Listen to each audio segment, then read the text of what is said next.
মাননীয়, আমি একটা বিষয় আপনার মাধ্যমে মাননীয় মুখ্যমন্ত্রীর নজরে চাই।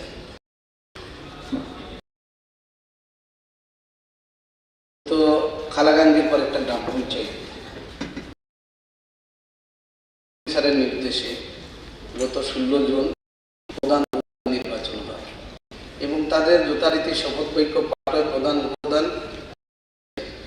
তো গত মার্চ মাসের 27 তারিখ আজকে পর্যন্ত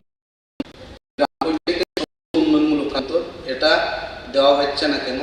মাননীয় মুখ্যমন্ত্রী